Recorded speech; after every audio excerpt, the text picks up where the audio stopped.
El nacimiento de la filosofía. Giorgio Colli. Las mentiras en él no tienen atadero, ni Dios ni hombre lo engaña con obras o diseños.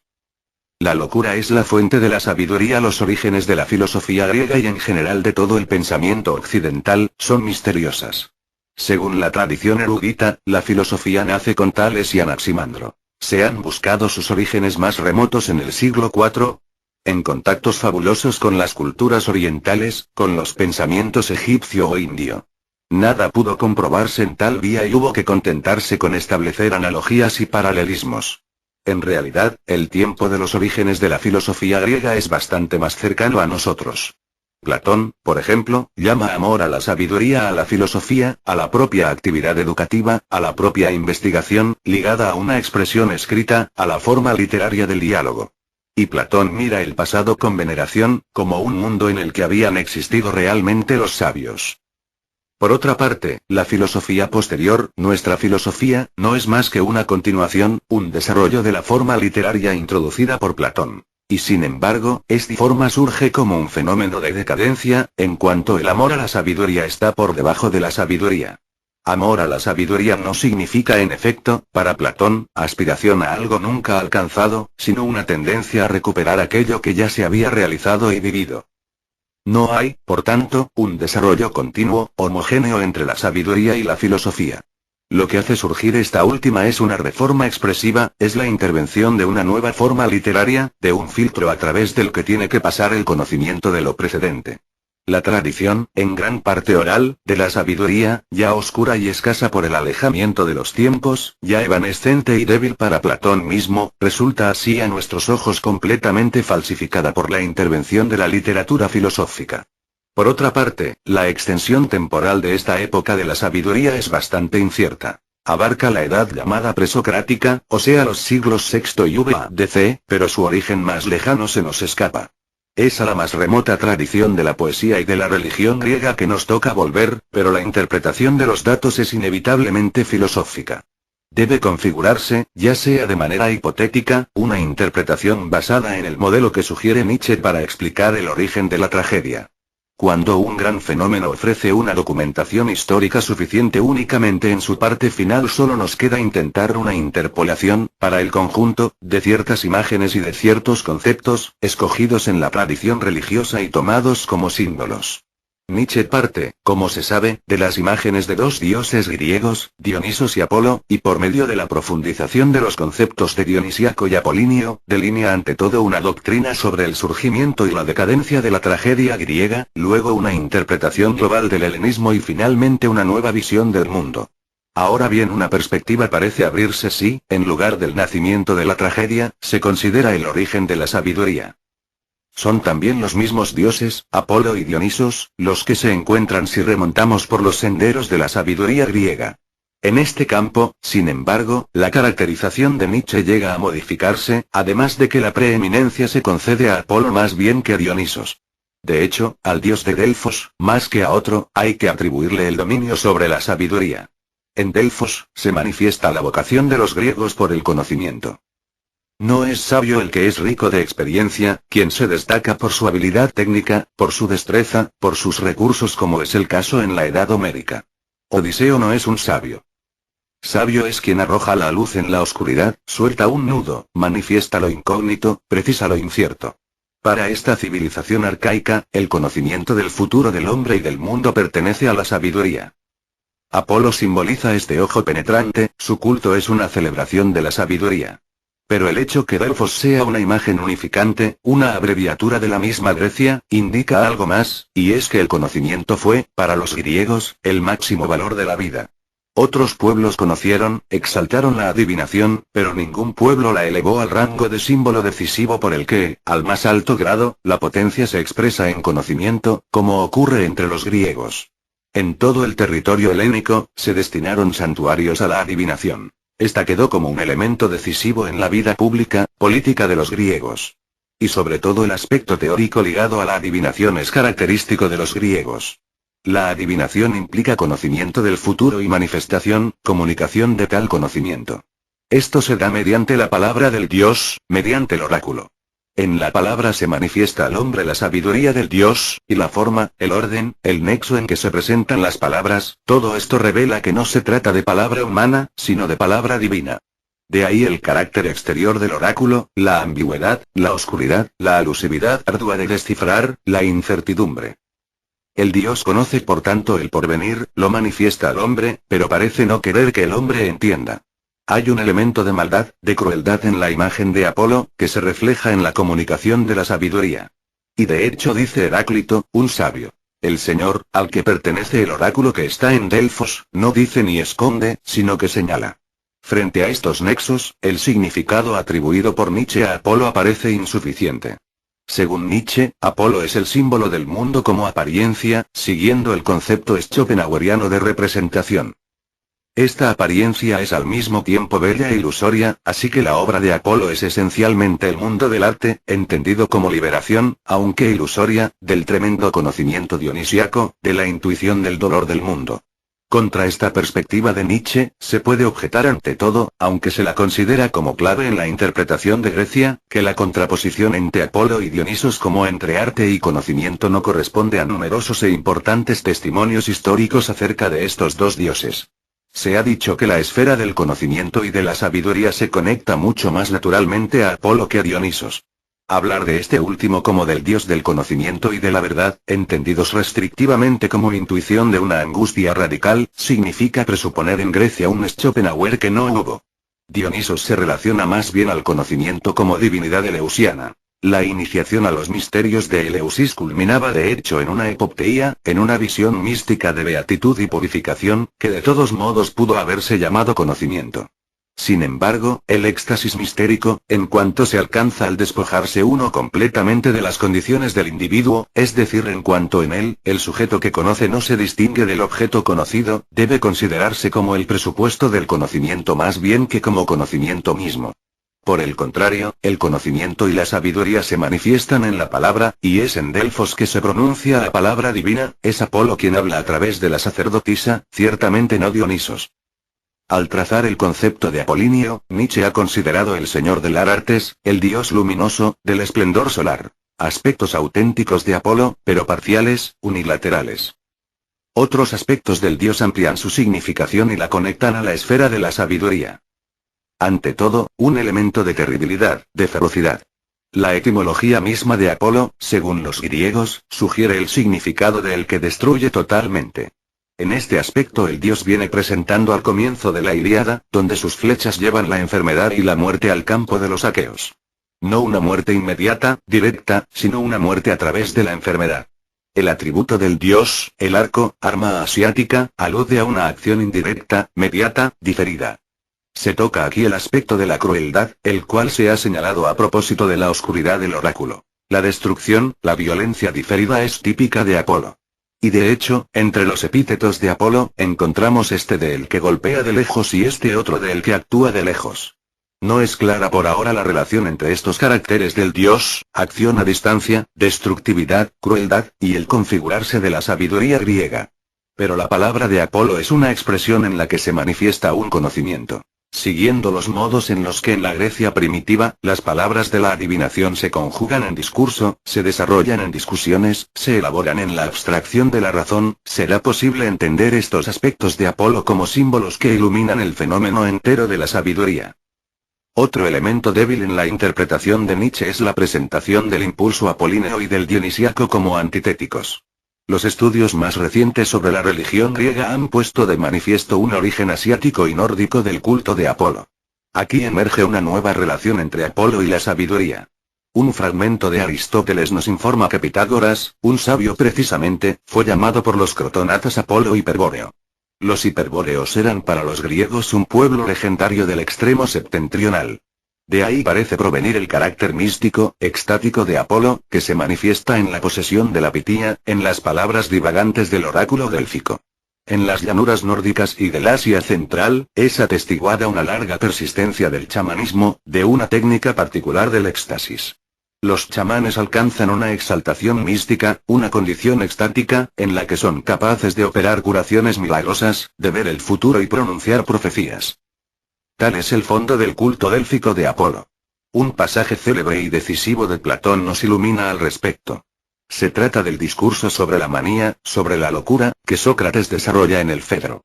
Enseguida después del comienzo se contrapone la locura a la moderación, al control de sí, con una intervención paradójica para nosotros moderno, se exalta la primera como superior y divina. Dice el texto: los más grandes entre los bienes nos llega por intermedio de la locura, que se concede por un don divino. De hecho, la profetisa de Delfos y la sacerdotisa de Dodona, en cuanto poseídas por la locura, han procurado a Grecia numerosas y bellas cosas, sea a los individuos, sea a la comunidad. Se evidencia por tanto desde un principio la relación entre manía y Apolo. A continuación se distinguen 4 especies de locura: la profética, la mistérica, la poética y la egótica. Las últimas 2 son variantes de las primeras. La locura profética y la locura mistérica son inspiradas por Apolo o por Dionisos, si bien este último no lo nombra Platón. En el Fedro en el primer plano está la manía profética, al punto que Platón atestigua que la naturaleza divina y decisiva de la manía constituye el fundamento del culto délfico. Platón apoya su juicio con una etimología. La mántica, es decir, el arte de la adivinación, deriva de manía, expresión más auténtica de ella. De ahí que la perspectiva de Nietzsche debe ser no solamente extendida, sino también modificada. Apolo no es el dios de la mesura, de la armonía, sino de la obsesión, de la locura. Nietzsche considera la locura como pertinente solo a Dionisos, y la restringe además a la embriaguez. Aquí un testigo del peso de Platón nos sugiere en cambio que Apolo y Dionisos tienen una afinidad fundamental, y particularmente en el terreno de la manía. Juntos, agotan la esfera de la locura y no hacen falta argumentos para formular la hipótesis, atribuyéndose la palabra y el conocimiento a Apolo y la inmediación de la vida a Dionisos, que la locura poética se debe al primero y la egótica al segundo. Concluyendo, si bien una investigación de los orígenes de la sabiduría en la Grecia arcaica apunta hacia el oráculo délfico y la significación conjunta del dios Apolo, la manía se nos presenta como aún más primordial, como fondo del fenómeno de la adivinación. La locura es la matriz de la sabiduría. Y la dama del laberinto hay algo anterior incluso a la locura. El mito remite a un origen más remoto. Aquí, el encadenamiento de símbolos es inextricable, y debemos abandonar la pretensión de descubrir una interpretación unívoca. El único acercamiento al oscuro problema es una crítica cronológica del mito, en búsqueda de un fondo primordial, de la raíz más lejana de esta pululante manifestación de una vida de la fuente de los dioses. 5 siglos antes de que se introduzca el culto de Apolo en Delfos, poco después de la mitad del segundo milenio a.d.c., en aquel legendario mundo minoico micénico tendido hacia Creta se busca, como se ha supuesto recientemente con creciente insistencia, el origen del culto de Dionisos. Pausanias nos habla de un Dionisos cretense, en cuyo recinto sacro de Argos el dios mismo dio sepultura a Ariadna, cuando ésta murió. Ariadna es por tanto una mujer, pero también una diosa, según testimonio escrito del todo primordial, la dama del laberinto. Esta doble naturaleza, humana y divina, de Ariadna, esta ambigüedad radical, nos atrae hacia una interpretación simbólica de aquello que tal vez es el mito griego más antiguo, el mito cretense de Minos, Pasífae, el Minotauro, Dédalo, Teseo, Ariadna y Dionisos. Ariadna es la única figura femenina que el mito griego en general presenta junto a Dionisos, de manera explícita y directa, como esposa. El vínculo tiene raíces lejanas, y Hesíodo dice: Dionisos del cabello de oro hizo esposa próspera suya a la rubia Ariadna, hija de Minos, que el Crónida volvió inmortal y sin vejez, donde se alude también a la duplicidad de Ariadna, mujer y diosa. Dionisos está ligado a todas las mujeres, pero nunca a una en particular, fuera de Ariadna. En otra parte, se menciona la relación entre Dionisos y una divinidad femenina, pero solo en forma indirecta y alusiva, a fin que no es transparente un nexo sexual. Así en la tradición eleusina Dionisos se presenta al lado de Coré, Perséfone, que no es solamente la hija de Deméter, sino que significa a menudo en las fuentes órficas la divinidad femenina virgen en general, por ejemplo Atenea o Artemisa, pero el vínculo sexual entre los dos resulta solamente de su desdoblamiento en el mundo de los infiernos, donde Dionisos como Hades, así lo declara Heráclito, y Coré como Perséfone. Hades goza de Perséfone mediante el rapto, la violencia. En el mito cretense, en cambio, Dionisos es el esposo de Ariadna. Pero no se trata, como se sabe, de un matrimonio quieto. Dice de hecho Homero: y vi la hija de Minos el insidioso, la linda Ariadna, que un Teseo condujo un tiempo desde Creta a la alta roca de Atenas protegida por los dioses, pero no disfrutó de ella. Artemisa la mató primero, por acusación de Dionisos, en día, situada en medio de las olas.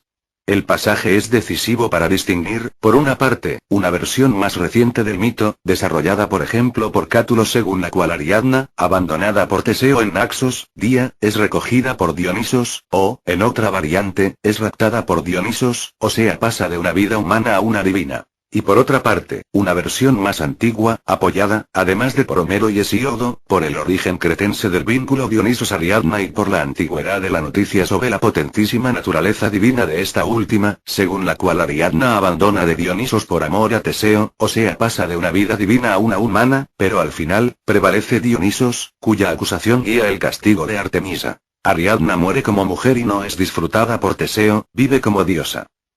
Igualmente antiguo es otro elemento del mito, el laberinto, cuyo arquetipo puede ser egipcio, pero cuya importancia simbólica en la leyenda cretense es típicamente griega. Aquí, a todas las interpretaciones modernas, preferimos una indicación de Platón, quien en el Eutiremo usa la expresión arrojados en un laberinto a propósito de una inextricable complejidad dialéctica y racional. El laberinto es obra de Dédalo, un ateniense, personaje apolíneo en el que confluyen, en la esfera del mito, la capacidad inventiva del artesano que es también artista, recordado como ancestro de la escultura, y la de la sabiduría técnica que es igualmente y ante todo formulación de un logos sumergido todavía en la intuición, en la imagen. Su creación oscila entre el juego artístico de la belleza, extraño a la esfera de lo útil, así es como Homero se refiere a un lugar para la danza similar al que Dédalo, en la Gran Osos, inventó y construyó para Ariadna de los lindos cabellos, y el artificio de la mente, de la razón naciente, para desenredar una oscura pero muy concreta situación vital.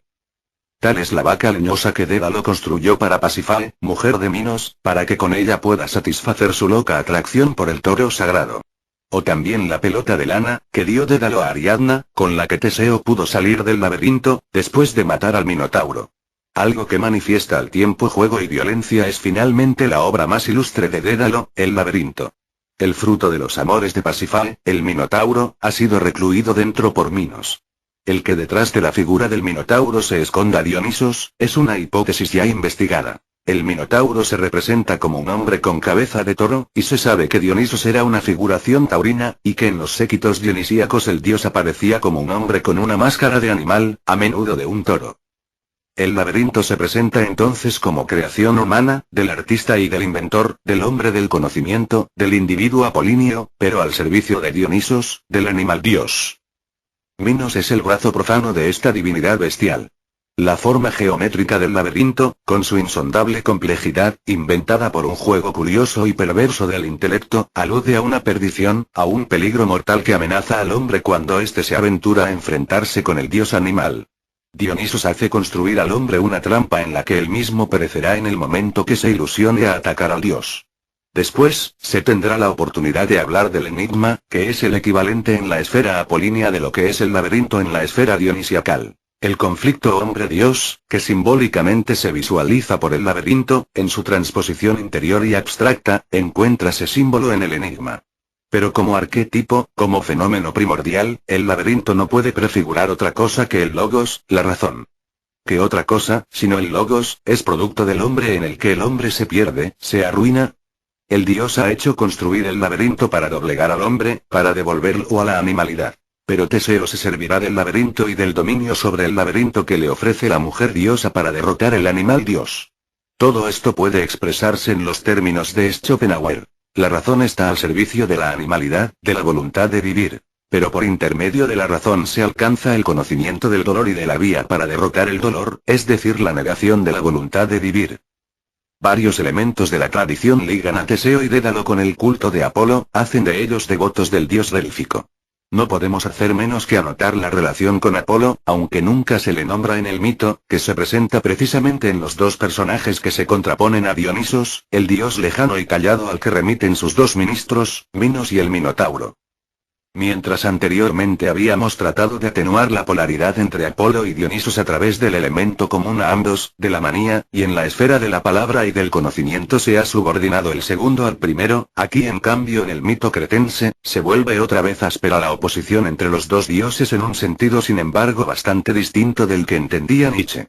Aquí, Apolo aparece dominado por Dionisos, en cuanto la atmósfera de la divinidad en la que queda sumergido el mito no es la del conocimiento, sino la de la cruda animalidad. Encontramos un Dionisos sin suavidad, sin amistad para el hombre, es decir, carente de uno de los caracteres esenciales del Dionisos posterior, del dios que libera y redime. El Redentor en cambio es Teseo, que en sí no tiene nada de dionisiaco, el que concede al hombre una vida heroica, que reivindica el individuo contra la naturaleza, la competencia contra el instinto ciego, la excelencia de la victoria contra la rabiosa e indiferente divinidad animal. Detrás de él está Apolo, cuyo arco, paradójicamente, es esta vez benigno para los hombres.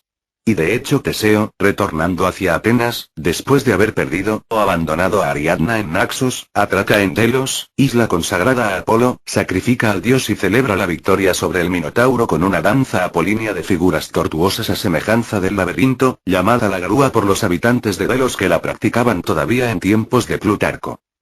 Pero si Teseo logró triunfar sobre el Minotauro, no deberá decirse que la alusión al mito cretense es a un predominio de Apolo sobre Dionisos. Esta apariencia contradice la significación profunda del personaje de Ariadna. Asociada a Dionisos como diosa laberíntica y oscuramente primitiva, Ariadna vuelve a aparecer en el mito como mujer, hija de Pasífae y hermana de Fedra, por tanto expresión de la violencia elemental del instinto animal. También de lo fragmentario y lo inconstante de la vida inmediata, ya que Ariadna abandona el dios por el hombre. El símbolo que salva al hombre es el hilo del logos, de la necesidad racional. Justamente la inconstante Ariadna reniega de la divinidad animal que lleva en sí dando al héroe la continuidad, entregándose ella misma a la continuidad para hacer triunfar el individuo permanente, para redimir al hombre de la ceguera del hombre animal. El triunfo del hombre es breve, porque los dioses pronto quebrarán toda presunción de continuidad del hombre, sea en el mito más reciente a través de la paradójica, inversa, rapidísima saciedad de Teseo por Ariadna, abandonada en Naxos, sea en el mito primordial por la intervención inmediata y trágica de Artemisa que mata a la mujer Ariadna y restituye a Dionisos, disuelta la ilusión humana, su esposa inmortal y sin vejez. El dios animal queda vencedor. De igual modo que, como veremos, Apolo atrae al hombre a las redes halagadoras del enigma, así Dionisos lo envicia, en un juego embriagador, en los meandros del laberinto, emblema del logos. En ambos casos, el juego se transforma en desafío trágico, en un peligro mortal del que solo pueden salvarse, pero sin arrogancia, el sabio y el héroe. Pasan algunos siglos desde el fondo tenebroso del mito cretense, y la figura de Dionisos se mitiga, tendiendo más benignamente hacia la esfera humana, la naturaleza del dios queda cruel pero en vez de manifestarse en una ferocidad inmediata, ávida de sangre y de posesión bestial, encuentra a cambio una expresión que es solamente humana, en la emoción y en la efusión mística, en la música y en la poesía. Esta mitigación de Dionisos toma en el mito el nombre de Orfeo. Pero respaldando la manifestación del Dionisos musical hay un evento interior, trastornante, la alucinación liberadora de los misterios, la gran conquista mística del hombre griego arcaico. Dice Píndaro de los misterios eleusinos. Bienaventurado el que habiendo visto aquello entra bajo la tierra. Conoce el fin de la vida y conoce el principio dado por Zeus. Quien revela aquello el indecible objeto que en los misterios el hombre encuentra dentro de sí, es Dionisos, y Orfeo es el cantor de él. Los documentos órficos más antiguos, papiros y láminas funerarias del cuarto o tercer siglo a.C., son una traducción poética, accidental, no literaria, del evento mistérico cuya producción interior ha quedado escondido, sustraída a cada tradición, pero cuyo cuadro escenográfico, con los objetos rituales y las acciones que la acompañaban, podía ser restituido mediante palabras divagantes de una poesía simbólica. Resulta pasmosa la forma dramática que asumen algunos de esos documentos órficos, casi como si pertenecieran desde el origen al ritual mistérico, o al menos lo acompañaran, una acción entre personajes, una representación sacra. En las láminas funerarias encontramos un diálogo entre el iniciado y el iniciador a los misterios. En la progresión de este diálogo se proyecta el reflejo de la conquista de la visión suprema. Y quizá este aspecto teatral, dramático de los misterios nos ofrece otra vía para explorar el origen de la tragedia griega. Con tal hipótesis, está bastante de acuerdo con el resto la noticia de un proceso contra Esquilo por haber profanado los misterios eleusinos, como en sus tragedias le hubiese sido posible tal impía divulgación. Al través de la naturaleza de los símbolos que aparecen en estos documentos órficos, los atributos de Dionisos, las imágenes y los objetos que acompañan el evento de la iniciación, podemos alcanzar una visión más benigna, redentora de Dionisos. La alusión es aquí metafísica, paradójicamente significada sin ningún instrumento abstracto. Dionisos llama a él a los hombres mostrándoles la vanidad del mundo en que viven, vaciándolo de toda consistencia corpórea, de toda pesantez, rigor, continuidad, quitándole toda realidad a la individualización y a los fines de los individuos. Y en estos fragmentos órficos Dionisos es un niño y sus atributos son juguetes, la bola y el trompo. Un elemento lúdico pertenece también al modo de manifestarse a los hombres de Apolo, en las expresiones del arte y de la sabiduría, pero el juego apolíneo concierne al intelecto, la palabra, el signo. En Dionisos, en cambio, el juego es inmediatez, espontaneidad animal que se goza y se cumple en lo visible, cuando mucho es confianza en el azar, como sugiere el otro atributo órfico de los dados. Finalmente, el símbolo más arduo, más profundo, citado en un papiro órfico y retomado muchos siglos después por las fuentes neoplatónicas. El espejo. Estas últimas, una vez depuradas de sus perspectivas doctrinales, nos ayudan a descifrar el símbolo. Mirándose en el espejo Dionisos, además de sí mismo, ve reflejado en él el mundo. Este mundo, por tanto, los hombres y las cosas de este mundo, no tienen una realidad en sí, son solamente una visión del Dios. Solo existe Dionisos, en él todo se anula. Para vivir, el hombre debe volver a él, sumergirse en el divino pasado. Y en efecto, en las láminas órficas se dice, del iniciado que anhela el éxtasis mistérico: estoy sediento y me muero. Mas dame, pronto, el agua fría que brota del pantano de Mnemosina. Esta última, la memoria, calma la sed del hombre, le da la vida, lo libera de la sequía de muerte. Con la ayuda de la memoria, serás un dios antes que un mortal. Memoria, vida, Dios son la conquista mistérica, contra el olvido, la muerte, el hombre que pertenecen a este mundo. Recuperando el abismo del pasado se identifica con Dionisos. Pero Orfeo es también un devoto de Apolo, y al dios de la lira, le atañe cuanto en la poesía órfica es teogonía, cosmogonía, tejido fantástico de mitos divinos. La tradición más antigua y más difundida sobre la muerte de Orfeo nos relata que el cantor, después de su regreso del Hades, amargado por la pérdida de Eurídice, renegó del culto de Dionisos, el dios que había venerado hasta ahí, y se dirigió a Apolo. El dios ofendido lo castigó y lo hizo despedazar por las bacantes. Se representa así emblemáticamente la polaridad entre Apolo y Dionisos. El despedazamiento de Orfeo alude a esta duplicidad interior, al alma del poeta, del sabio, poseída y partida por los dioses. Y como en el mito cretense, aquí también prevalece Dionisos sobre Apolo. La benignidad musical de Dionisos le cede a su crueldad de fondo. El desenvolvimiento del mito recibe un sello imperioso de Dionisos, y en ambos casos, el fin es trágico para la mujer y para el cantor. Y sin embargo, como dicen Hesíodo y Píndaro, Dionisos da mucha alegría, y es según Homero una fuente de júbilo para los mortales. Y el dios de la adivinación: si la investigación sobre los orígenes de la sabiduría conduce a Apolo, y si el manifestarse del dios, esta esfera, ocurre a través de la manía, entonces la locura deberá ser asumida como intrínseca a la sabiduría griega, desde su primera aparición en la adivinación. Y de hecho es justamente un sabio, Heráclito, quien enuncia tal vínculo. La sibila con boca loca dice, a través del dios, cosas sin risa, ni ornamento, ni ungüento. Aquí se acentúa el distanciamiento de la perspectiva de Nietzsche. No solamente la exaltación, la embriaguez son señas de Apolo, aún antes que de Dionisos, sino que además los caracteres de la expresión apolínea, sin risa, ni ornamento, ni ungüento, parecen completamente antitéticos a los que postula Nietzsche. Para este, la visión apolínea se funda sobre el sueño, sobre una imagen ilusoria, sobre el velo multicolor del arte que esconde el abismo horrendo de la vida. En el Apolo de Nietzsche hay un matiz decorativo, es decir, alegría, ornamento, perfume, la antítesis precisamente de cuanto atribuye Heráclito a la expresión del dios. Y sin embargo, es cierto que Apolo es también el dios del arte. Lo que se le escapó a Nietzsche es la duplicidad de la naturaleza de Apolo, sugerida por los caracteres ya recordados de violencia diferida, de Dios que golpea de lejos. Como el mito de Dionisos despedazado por los titanes en una alusión a una separación por naturaleza, a la heterogeneidad metafísica entre el mundo de la multiplicidad y de la individualización, que es el mundo del desasosiego y de insuficiencia, y el mundo de la unidad divina. De la misma forma la duplicidad intrínseca en la naturaleza de Apolo atestigua paralelamente, y en una representación más envolvente, una fractura metafísica entre el mundo de los hombres y el los dioses.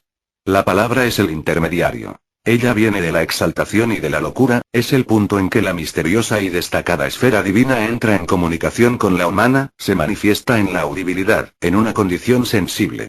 De aquí la palabra viene proyectada en este nuestro mundo ilusorio, llevando a tal esfera heterogénea la múltiple acción de Apolo, por una parte como palabra oracular, con la carga de hostilidad de una dura predicción, de un conocimiento del áspero futuro y por otra parte como imágenes terrestres y las entrelaza en la magia del arte.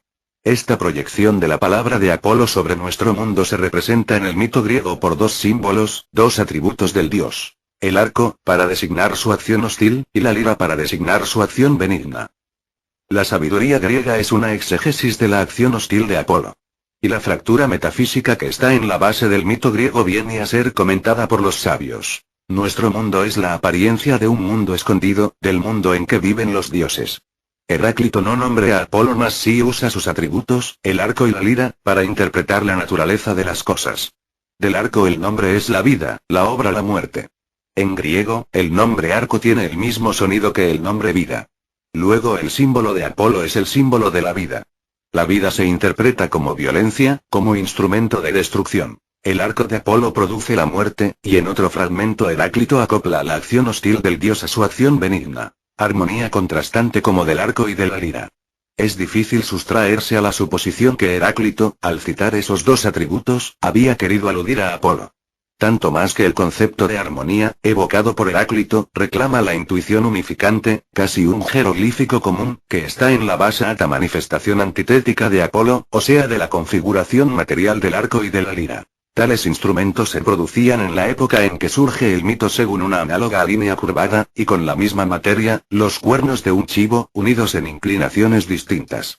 Por tanto, las obras del arco y la lira, la muerte y la belleza, provienen de un mismo Dios, expresan una naturaleza divina idéntica, simbolizada por un jeroglífico idéntico, y solo en la perspectiva deformante, ilusoria de nuestro mundo de la apariencia se presentan como fragmentaciones contradictorias.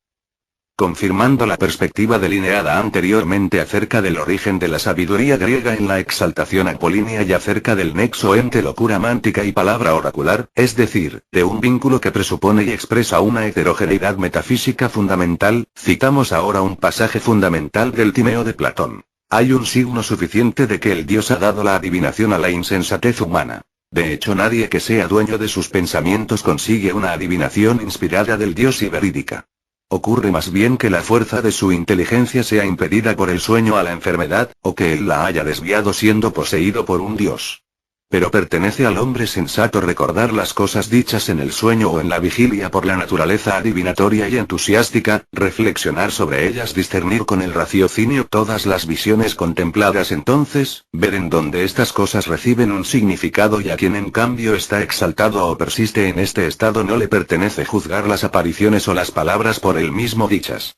La siguiente es más bien una vieja y buena máxima. Solamente a quien es sensato le conviene hacer y conocer aquello que lo concierne, y conocerse a sí mismo. Estos profetas, algunos los llaman adivinos, ignorando del todo que ellos son intérpretes de las palabras pronunciadas mediante enigmas y de esas imágenes, pero por nada adivinos. Lo más justo es llamarlos profetas, es decir, intérpretes de aquello que ha sido adivinado. Platón establece por lo tanto una distinción esencial entre el hombre mántico, invadido, divagante, llamado el adivino, y el profeta, o sea el intérprete que juzga, reflexiona, raciocina, desenreda los enigmas, da un sentido a las visiones del adivino.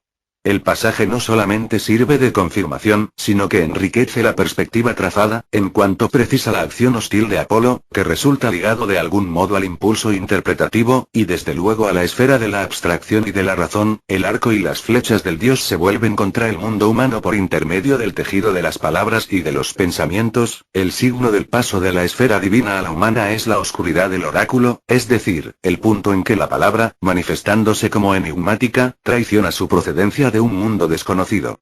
Esta ambigüedad es una alusión a la fractura metafísica, pone de manifiesto la heterogeneidad entre la sapiencia divina y su expresión en palabras. Pero la sabiduría humana debe recorrer en todas sus implicaciones el camino de la palabra, del discurso, del logos. Sigamos una vez más las huellas de un antiguo sabio griego, en esta ocasión Empédocles. En sus miembros, no está provisto de una cabeza similar al hombre, ni de su espalda se desprenden dos ramas, no tiene pies ni veloces rodillas ni vello genital, mas solo un corazón sacro e indecible se mueve, que con pensamientos veloces que flechan, se lanza por el mundo entero. Las fuentes nos dicen que con estas palabras Empédocles designa a Apolo, aunque no nombre al dios, como tampoco lo nombra Heráclito. Este fragmento apoya algunas sugerencias interpretativas dadas anteriormente. Apolo es interioridad inexpresable y escondida, corazón sacro e indecible, es decir, la divinidad en su separación metafísica, y al mismo tiempo es actividad dominadora y terrible en el mundo humano, como atestigua el final del fragmento de Apolo con los pensamientos, y por tanto convalida el anterior comentario al pasaje del Timeo platónico, que indicaba en el impulso a la razón un aspecto fundamental de la acción apolínea. Volvamos al fenómeno de la adivinación y a su importancia central en el ámbito de la civilización griega. De este hecho podemos sacar una iluminación ulterior acerca de un juicio completo sobre la vida por parte de la antigua sabiduría griega. Si confrontamos esta importancia de la adivinación con la furiosa pasión política de los griegos, que se traduce en una ininterrumpida serie de luchas sanguinarias, surge en nosotros una inevitable perplejidad. En quien está convencido de que el porvenir sea previsible languidece el impulso a la acción. En Grecia, vemos en cambio paradójicamente coexistir una fe total en la adivinación con una ceguedad completa, en la esfera política, respecto a las consecuencias de la acción, o verdaderamente con un furor sin freno en el enfrentar empresas desesperadas, contra las predicciones del dios. Sin embargo, nuestra perplejidad puede ser superada cuando se considere que esta grandiosa importancia del fenómeno de la adivinación no se acompaña necesariamente de una visión general del dominio único y absoluto de la necesidad en el mundo. El concepto de destino, potentísimo en los griegos, les quita tampoco el gusto de la acción, que un impulso furioso de autodestructividad vuelve la historia griega brevísima con relación a las inmensas fuerzas latentes de este pueblo. En realidad, la adivinación del futuro no implica un dominio exclusivo de la necesidad.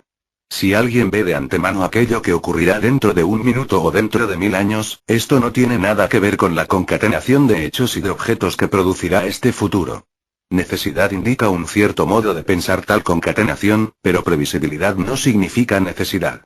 Un futuro es previsible no porque exista un nexo continuo de hechos entre el presente y el porvenir y porque de algún modo misterioso alguien esté en condiciones de ver por anticipado tal nexo de necesidad. Es previsible porque es el reflejo, la expresión, la manifestación de una realidad divina, que desde siempre, o mejor fuera de cualquier tiempo, tiene en sí el germen de este evento para nosotros futuro. Por eso este advenimiento futuro puede no ser producto de una concatenación necesaria y ser igualmente previsible. Puede ser el resultado de azar y necesidad mezclados y entrelazados, como parecen pensarlo algunos sabios griegos, por ejemplo Heráclito. Esta mezcla le conviene a la naturaleza de Apolo y a su duplicidad. La esfera de la locura, que le pertenece, no es la esfera de la necesidad, sino más bien del albedrío. Una indicación análoga viene de la forma ambigua como se manifiesta. La alternación de una acción hostil a una acción benigna sugiere el juego más bien que la necesidad. Y hasta su palabra, el veredicto oracular, sube de la oscuridad de la tierra, se manifiesta en la posesión de la sibila, en su divagación conexa, pero, ¿qué cosa sale de esta magmática interioridad, de esta indecible posesión? No palabras indistintas, no alusiones descompuestas, mas sí preceptos como nada en demasía o conócete a sí mismo. El dios señala al hombre que la esfera no tiene confines, es insondable, caprichosa, loca, falta de necesidad, arrogante, pero la manifestación de ella en la esfera humana suena como una imperiosa norma de moderación, de control, de límite, de razón, de necesidad. Hice el desafío del enigma por medio del oráculo, Apolo impone al hombre la moderación, mientras él mismo es inmoderado, lo exhorta al control de sí, mientras él se manifiesta a través de un patos incontrolado. Con esto el dios desafía al hombre, lo provoca, lo instiga casi a desobedecerle. Tal ambigüedad se imprime en la palabra del oráculo, hace de ella un enigma. La oscuridad pavorosa del oráculo alude a la diferencia entre mundo humano y divino. Y por lo demás, ya las Upanishads indias decían, porque a los dioses les fusta el enigma, y a ellos les repugna lo que es manifiesto. Ya se ha mostrado el carácter de terribilidad y crueldad que la tradición religiosa griega le atribuye a Apolo, a su acción hostil en los enfrentamientos del mundo humano. El aspecto enigmático de la palabra de Apolo entra en este cuadro. Para los griegos la formulación de un enigma conlleva una tremenda carga de hostilidad. Un pasaje del Prometeo de Esquilo lo comprueba indirectamente. Te diré nítidamente todo aquello que quieres saber, sin entretejer enigmas, pero con discurso franco, como es justo devolver la palabra a los amigos. Por otra parte, el enigma tiene un gran relieve en la civilización arcaica de Grecia, sobre todo en relación con los orígenes de la sabiduría. Tiene una importancia autónoma que se sale de la esfera estrictamente apolínea. Por cierto, el nexo entre adivinación y enigma es originario, como parece mostrarlo la parte final del pasaje ya citado del Timeo, y como viene confirmado por el simposio platónico. Aquellos que pasaron juntos toda la vida, no sabrían siquiera lo que quieren obtener uno del otro. Nadie podrá creer que se trate del contacto de los placeres amorosos, el alma de ambos quiere otra cosa que no es capaz de expresar. De lo que quiere, ella tiene una adivinación, y habla por enigmas. Pero desde épocas antiquísimas el enigma tiende a destacarse de la adivinación.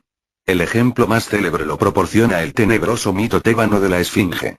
Aquí también el enigma surge de la crueldad de un dios, de su malevolencia hacia los hombres. La tradición es incierta, si ha sido Hera o Apolo, quien mandó a Tebas la Esfinge, monstruo híbrido que simboliza el entrelazamiento de un animal feroz a la vida humana. La Esfinge impone a los tebanos el desafío mortal del dios, formula el enigma sobre las tres edades del hombre. Solo quien desenreda el enigma puede salvarse a sí mismo y salvar la ciudad. El conocimiento es la instancia última, respecto a la que se da la lucha suprema del hombre. El arma decisiva es la sabiduría. Y la lucha es mortal. Quien no resuelve el enigma es devorado o destrozado por la Esfinge, quien lo resuelve, solamente a Edipo le toca la victoria, hace precipitar a la Esfinge al abismo. El testimonio más antiguo sobre este mito, que es al mismo tiempo el pasaje más antiguo donde aparece la palabra enigma, es un fragmento de Píndaro. El enigma que resuena desde las mandíbulas feroces de la Virgen. La conexión entre crueldad y enigma la sugiere aquí inmediatamente el texto, y no hay necesidad de deducirla como en el pasaje recordado del Prometeo. Aún en la edad arcaica el enigma se presenta ulteriormente separado de la esfera divina de la que proviene, y tiende a volverse objeto de una lucha humana por la sabiduría. La fuente más antigua al respecto remonta al octavo o séptimo siglo AC. La volvemos a encontrar en la obra del geógrafo Estrabón que después de haber hablado de Feso y de Colofón se refiere, acerca del santuario de Claros, a una pelea legendaria entre sabios. Se narra que Calcante, el adivino hijo de Anfiraos, junto con Antíloco, llega aquí a pie en su regreso de Troya, y habiendo encontrado cerca de Claros un adivino superior a él, Mopsos hijo de Manto, hija de Tiresias, muere de dolor. Hesíodo elabora el mito en el modo siguiente, haciendo proponer por parte de Calcante a Mopsos esta pregunta. Estoy estupefacto en mi corazón por el gran número de frutos que carga aquella higuera silvestre, a pesar de ser tan pequeña. ¿Quieres decirme el número de los higos? Y Mopsos respondió. Son 10.000 en número, su medida es un medimno, pero uno de estos higos sobra y no entra en la medida. Así dijo y fue reconocido como cierto el número de la medida, y entonces un sueño de muerte cubrió a Calcante. Estrabón cuenta después otras versiones del episodio, entre otras la de Ferecide, un sabio del sexto siglo, con una formulación distinta del enigma, y recoge el testimonio de Sófocles en una tragedia perdida, según el cual un oráculo había predicho a Calcante que estaba destinado a morir cuando hubiera encontrado un adivino superior a él. El hecho que sean dos adivinos que se miden por la sabiduría recuerda la matriz religiosa del enigma, también en esta fase humana de este. Otro elemento sugiere tal perspectiva, o sea el contraste entre la banalidad, en la forma y en el contenido, de estos enigmas, y lo trágico de su desenlace. Análogamente, se advierte un contraste frente al enigma de la Esfinge, por la transparencia de su resolución. Tales elementos irritantes de la tradición ponen de manifiesto la intervención de un árbitro divino, la intrusión en la esfera humana de algo perturbante, inexplicable, irracional, trágicamente absurdo. La seriedad y la importancia del enigma en esta edad arcaica podrían recibir una documentación amplia. En una época apenas más reciente, en el séptimo o sexto siglo AC, se extiende la formulación contradictoria del enigma, y la cosa ocurre al humanizarse completamente esta esfera. Así, se encuentran formulaciones de enigmas ya desde los poemas homéricos y de Hesíodo, y después en la época de los 7 sabios, donde la fama de Cleóbulo y sobre todo de su hija Cleobulina deriva precisamente de la recopilación de enigmas, y en la poesía lírica, de Teógnides a Simónides. Más tarde, en el quinto y en el cuarto siglo, todo esto va a atenuarse gradualmente. Después de Heráclito, en cuyo pensamiento el enigma es algo central, los sabios se vuelven hacia lo que resulta del enigma, más bien que al enigma mismo. A este, por lo contrario, entendido como fondo religioso, se refieren a menudo la tragedia y la comedia. Todavía en Platón, se encuentran huellas precisas, casi resonancias arcaicas, que nos permiten una reconstrucción más amplia del fenómeno. Según un pasaje del Cármides, el enigma aparece cuando el objeto del pensamiento no está ciertamente expresado por el sonido de las palabras.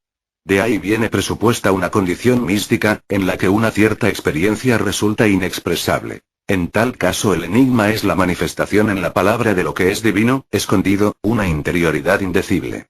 La palabra es heterogénea con respecto a cuanto entiende quien habla, por tanto es necesariamente oscura. Otro pasaje el Fedón relaciona el enigma con la esfera mística y mistérica. Es posible que aquellos que instituyeron para nosotros los misterios no hayan sido hombres incapaces, sino que realmente se hayan expresado desde mucho antes por enigmas, indicando que quien esté privado de iniciación y no haya participado en los misterios, cuando alcanzará el Hades, yacerá en el fango, mientras que el que se haya purificado y haya sido iniciado a los misterios, llegado allí abajo, vivirá como los dioses. De hecho, como dicen aquellos que han establecido los misterios, los que llevan el tirso son muchos, pero pocos los poseídos por Dionisos. Esta última citación, de sabor órfico, parece ella misma la formulación de un enigma.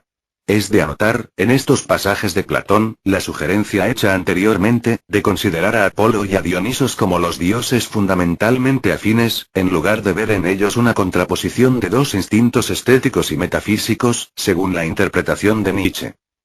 En otro pasaje Platón toca el aspecto malvado y trágico del enigma cuando, en la Apología de Sócrates, compara la acusación lanzada por Mélito a Sócrates a un enigma. Mélito tiene el aire de uno que me hubiera querido poner a prueba como proponiendo un enigma. ¿Se dará cuenta Sócrates, el muy sabio, de que bromeo contradiciéndome a mí mismo, o lograré engañarlo a él y a los oyentes además? Este me parece contradecirse a sí mismo en la acusación, como si él dijera: Sócrates es culpable de no creer a los dioses, pero de creer en los dioses. Y esto significa jugar. En esta última formulación enigmática, en la que Sócrates traduce la acusación de Mélito, es interesante anotar la forma contradictoria, característica, como se ha dicho, de la fase madura, humana del enigma. La contradicción sugiere, engañosamente un contenido, la solución del enigma, es decir, la culpa de Sócrates. El engaño le sale bien a Mélito, porque los jueces interpretarán así el enigma y condenarán a Sócrates, en vez de descubrir que la contradicción no era más que una contradicción, vacía de contenido, que era solamente Mélito que se contradecía a sí mismo. Quien cae en la trampa del enigma está destinado a la ruina. Como enigma finalmente son quizá de interpretar las últimas palabras de Sócrates, pronunciadas antes de morir, en el Fedón platónico. Somos deudores de un gallo a Asclepios. Pagad el débito, no lo descuidéis. Se ha escrito mucho para interpretar estas palabras, pero quizá más importante que el descubrimiento de su significación escondida es la constatación que un contexto religioso y solemne viene acompañado a menudo donde los griegos por la aparición de palabras oscuras. En el curso del cuarto siglo AC, estas resonancias que advertía todavía el joven Platón se apagan del todo. El enigma llega a usarse como juego de sociedad, durante los banquetes, o también se emplea con los niños, en vista de un adiestramiento elemental del intelecto. Pero Aristóteles todavía lo menciona en contextos serios, en la retórica y en la poética, volviéndose a destacar su importancia en la tradición. Su definición es interesante, aunque totalmente desarraigado de todo fondo religioso y sapiencial. El concepto del enigma es este: decir cosas reales uniendo cosas imposibles. Dado que para Aristóteles unir cosas imposibles significa formular una contradicción que designa algo real, en vez de indicar nada, como es la regla. Para que esto ocurra, añade Aristóteles, no se pueden unir los nombres en su significado ordinario, sino que se requiere que intervenga la metáfora. El uso de la metáfora sería por tanto ligado al origen de la sabiduría. Como se ve, el vaciamiento del patos originario del enigma es ahora, con Aristóteles, completo. Es todavía útil indicar que la formulación contradictoria es característica del enigma. Volvamos al período arcaico. Se ha dicho que con la entrada del enigma en la esfera humana, al atenuarse su procedencia del dios, se va afirmando cada vez más una formulación contradictoria de él. ¿Hay un nexo entre los dos fenómenos?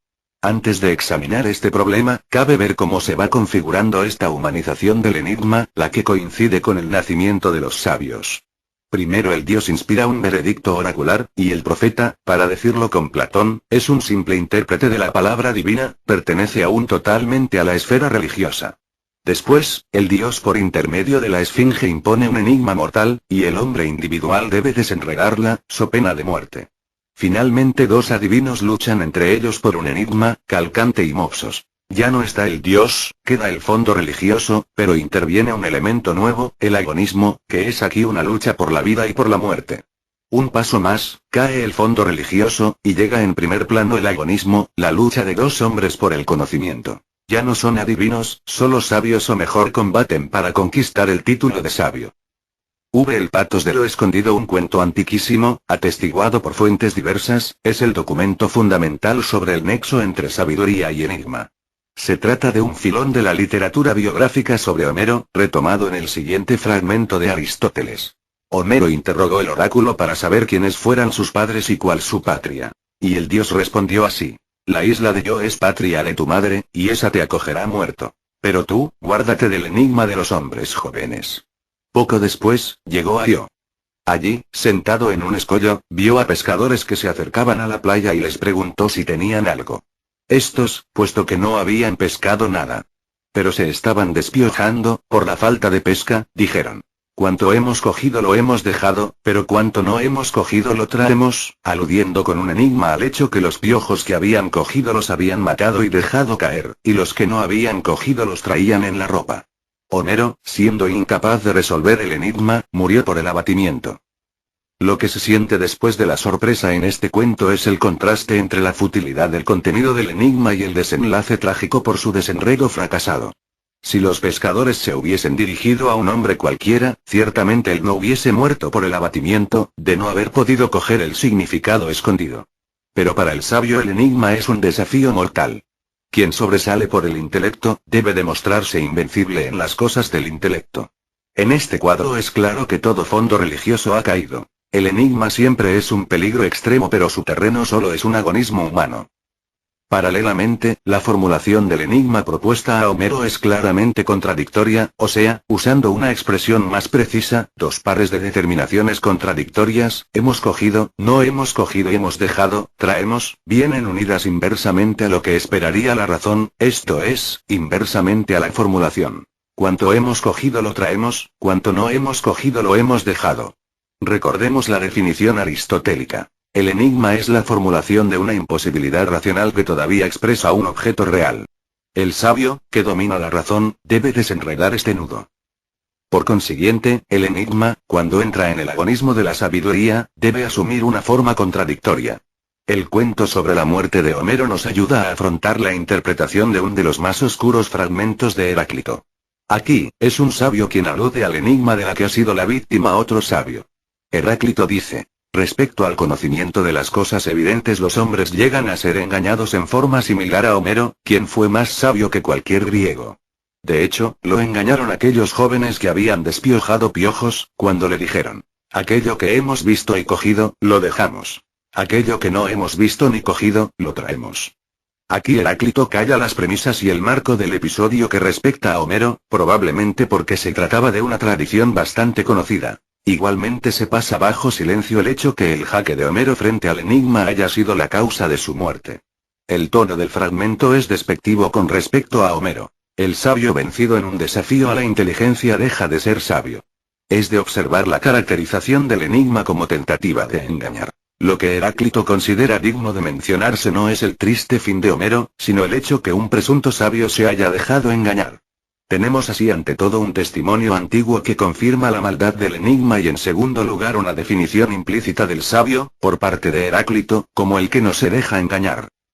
Pero en este fragmento hay algo más que una alusión a un enigma célebre de la tradición. Heráclito acepta él mismo el terreno del enigma como agonismo, y lanza con sus palabras un nuevo desafío a la capacidad de comprender de los hombres. Asumiendo como soporte el enigma homérico, Heráclito enuncia él mismo un enigma sobre el enigma, es decir, requiere otra solución, otra clave, que no consista en los piojos, más profunda, más radical que pueda aludir a esta misma formulación de los pescadores. Esto es la jugarreta que nos ha hecho el antiguo sabio. Él espera todavía que alguien desenrede el enigma, que le quite el título de sabio. No podemos tener estas pretensiones. Podemos solamente proceder a tientas, a la búsqueda de alguna luz sobre las aproximaciones a este problema, sobre las intenciones de Heráclito. Se puede suponer ante todo una relación entre las dos expresiones respecto al conocimiento de las cosas evidentes y aquello que hemos visto y cogido. Como Homero fue engañado en cuanto no sabía de qué se trataba, así los hombres son engañados respecto al conocimiento de las cosas evidentes, en cuanto no saben de qué se trata, por ejemplo, porque las creen reales mientras no lo son. En tal caso, la primera parte de la formulación del enigma, en la extensión universal de la referencia heraclítea, sonaría como: las cosas evidentes que hemos cogido, las dejamos. ¿Qué puede significar tal expresión?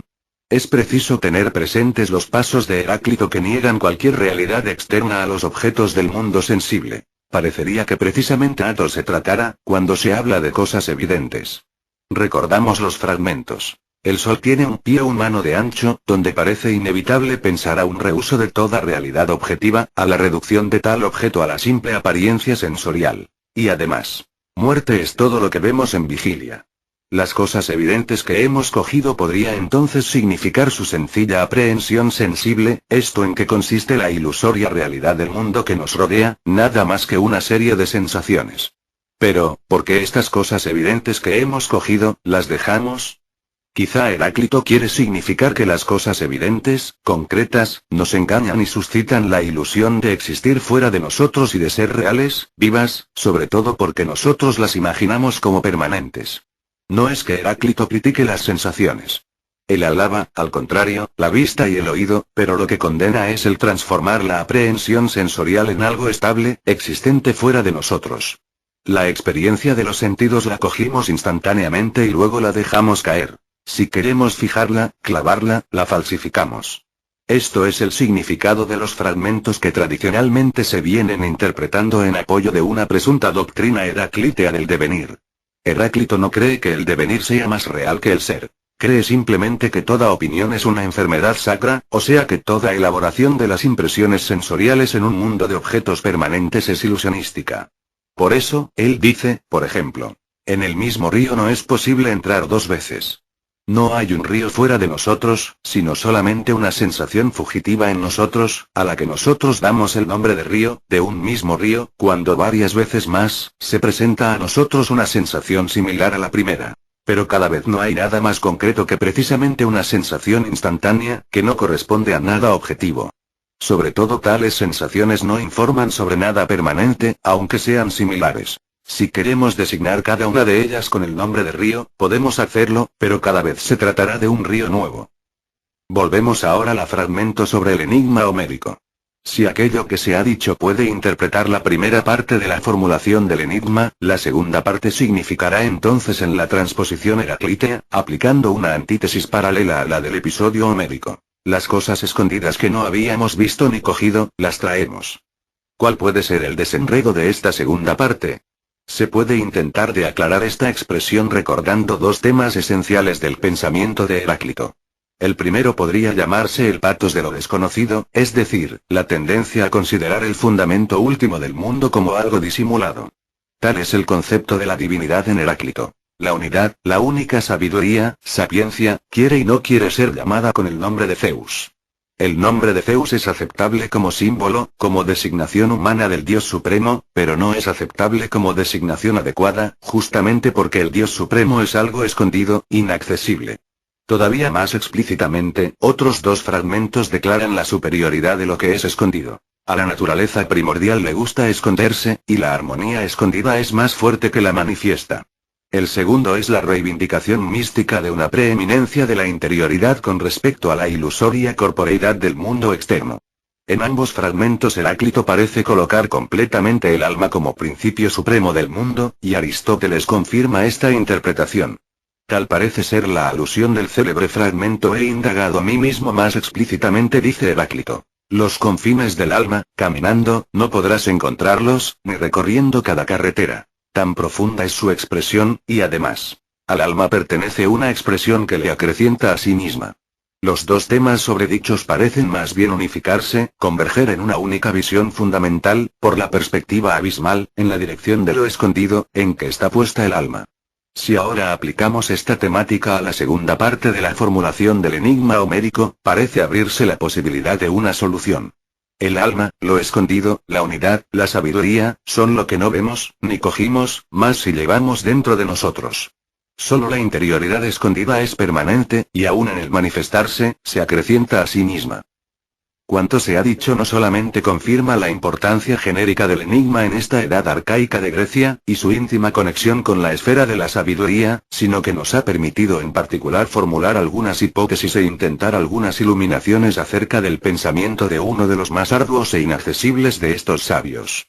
Se ha visto, a través de la profundización de un solo pasaje, cómo es posible proponer de unificar declaraciones heraclíteas aparentemente disociadas, o contrastantes.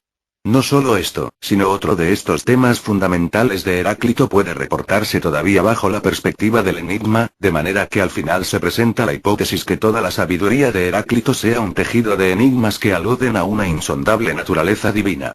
Se trata del tema de la unidad de los contrarios. Se ha dicho que la unidad, el Dios, lo escondido, la sabiduría son designaciones del fundamento último del mundo. Tal fundamento es trascendental. Heráclito dice: ningún hombre, de los que he escuchado los discursos, alcanza el punto de reconocer que la sabiduría está separada de todas las cosas. Pero entonces, el enigma, llevado a concepto cósmico, es la expresión de lo escondido, del Dios. Toda la multiplicidad del mundo, su corporeidad ilusionística, es un entrelazamiento de enigmas, una apariencia del Dios, del mismo modo que un entrelazamiento de enigmas son las palabras del sabio, manifestaciones sensibles que son la huella de lo escondido. Pero el enigma se formula contradictoriamente, se ha dicho. Ahora Heráclito no solamente utiliza la formulación antitética en la mayoría de sus fragmentos, sino que sostiene que el mundo mismo que nos rodea no es otra cosa que un tejido, ilusorio, de contrarios. Cada par de contrarios es un enigma, en cuyo desenredo está la unidad, el Dios que allí está dentro.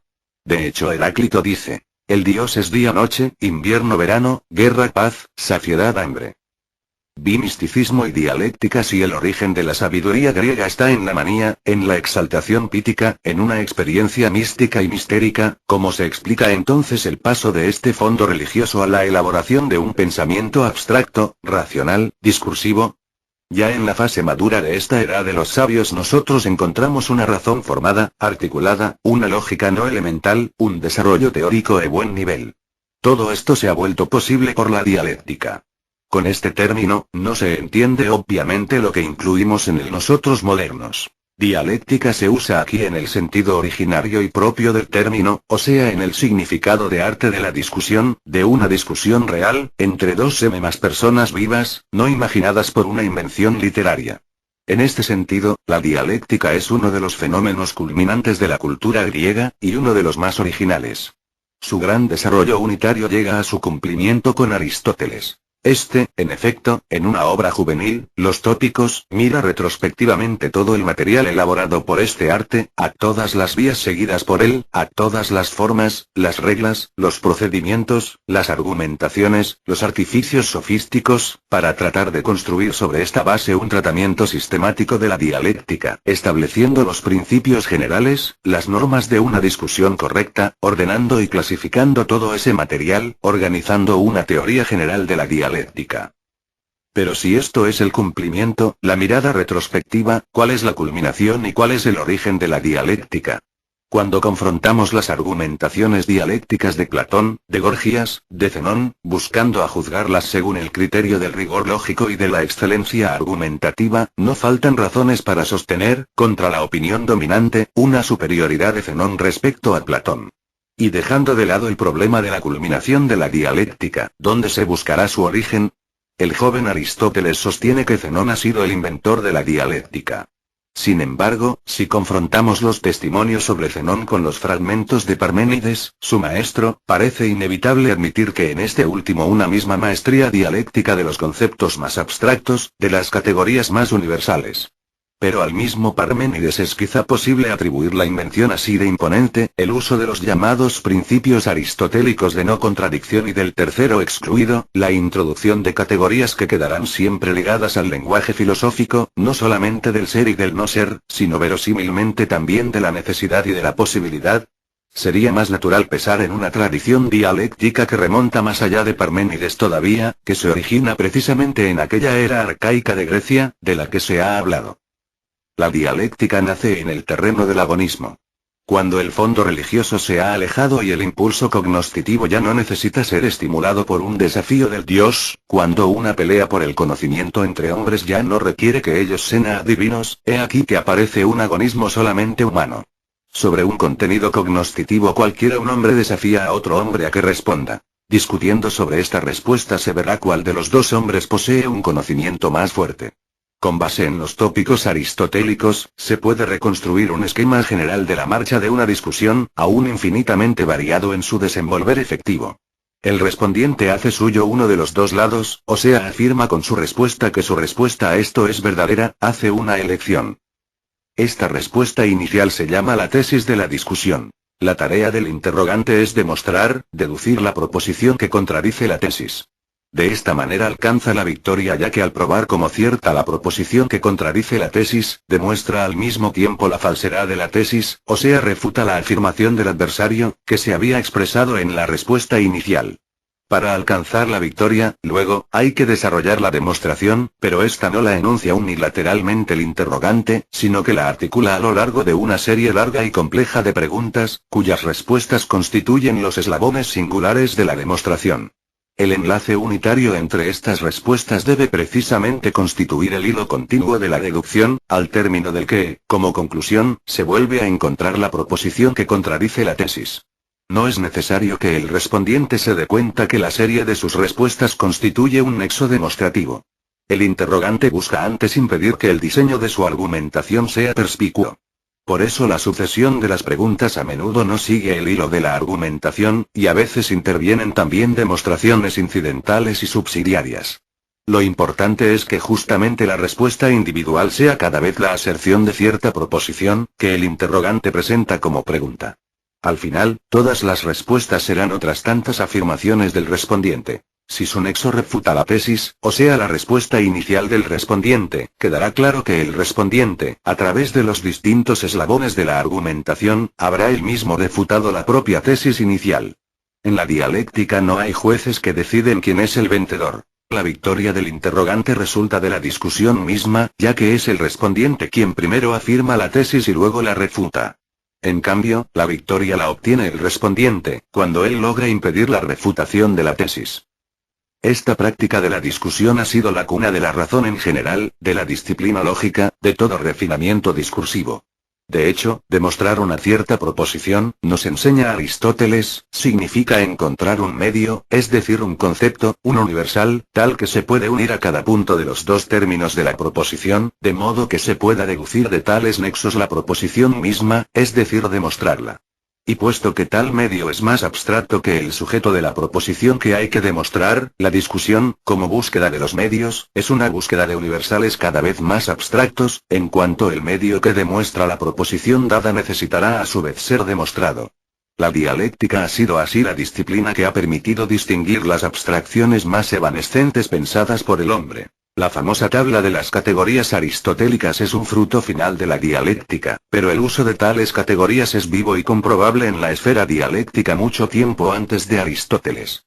Lo mismo se ha dicho para los principios formales que regulan el desenvolvimiento correcto de una discusión, empezando por el principio del tercero excluido que regula la formulación de la tesis y su refutación. Asimismo para las normas de la deducción y para las relaciones recíprocas entre los distintos términos que aparecen en ella, material de estudio y de aplicación del que surgirá la silogística aristotélica.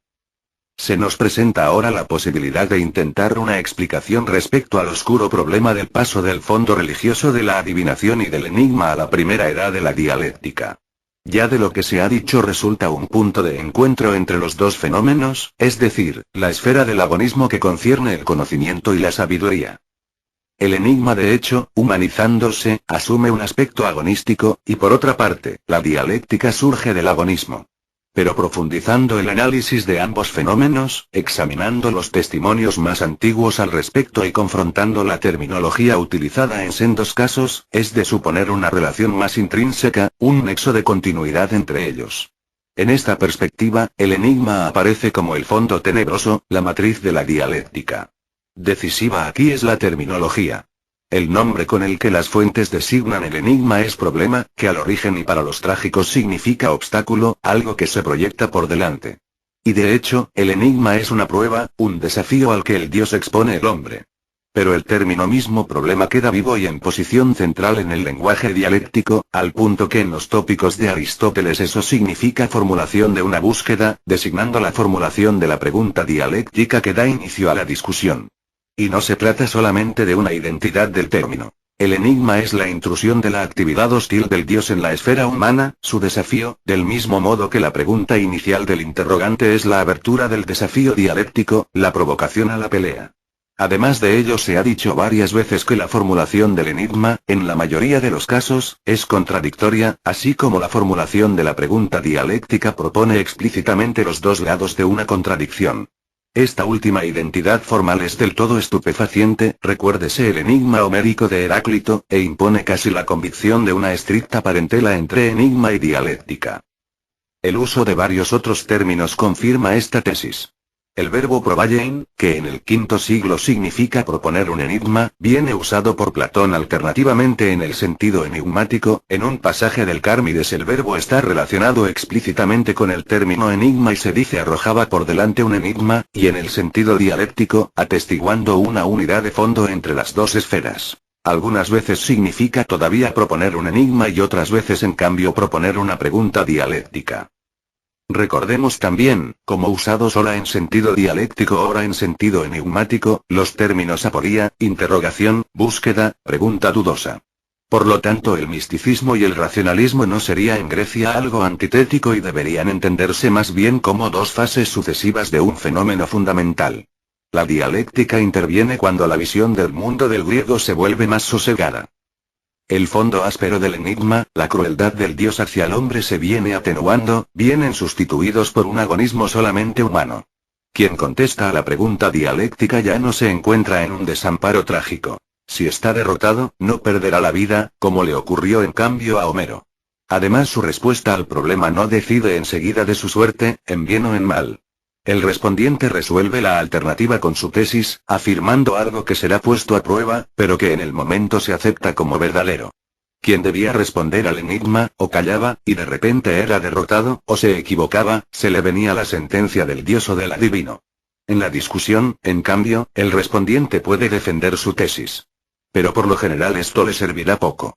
El perfecto dialéctico lo encarna el interrogante. Este plantea la pregunta, guía la discusión, disimulando de ella las trampas fatales para el adversario, mediante los largos giros de la argumentación, las solicitudes de aprobación sobre preguntas pacíficas y aparentemente inofensivas, que se revelarán en cambios esenciales para el desenvolvimiento de la refutación.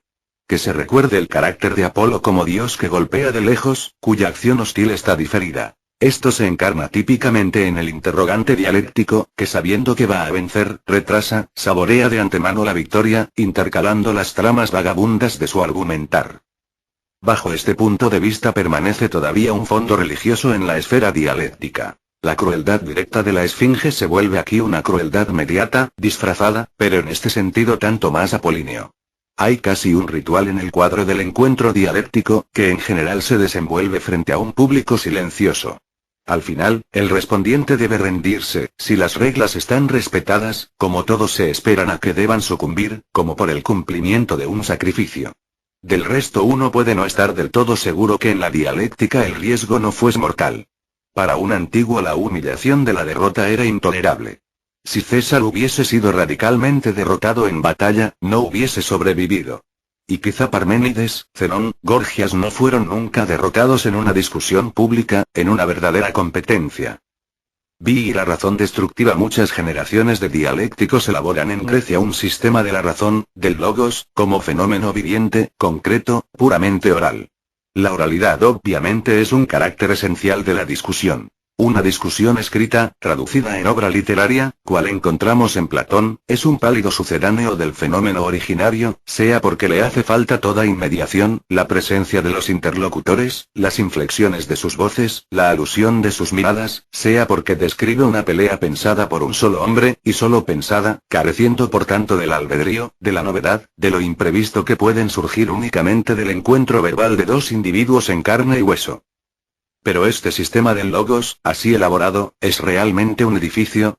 Es decir, eso, además de ser constituido por el análisis de las categorías abstractas, y por el desarrollo de una lógica deductiva, o sea de la formación de los conceptos más universales que pueda alcanzar la capacidad abstrayente del hombre, y por la determinación de las normas generales que regulan el proceder discursivo de los razonamientos humanos, ofrece tal vez, además de todo esto, un contenido doctrinal y dogmático de la razón, un verdadero y propio complejo constructivo, un conjunto de proposiciones concretas que se imponen a todos.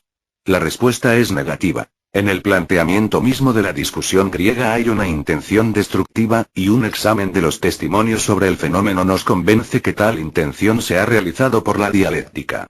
Se ha dicho antes que en la discusión la tesis del respondiente viene por lo general a ser refutada por el interrogante. En tal caso parecería de toda manera que se llegará a un resultado constructivo, en cuanto la demolición de la tesis coincide con la demostración de la proposición que la contradice.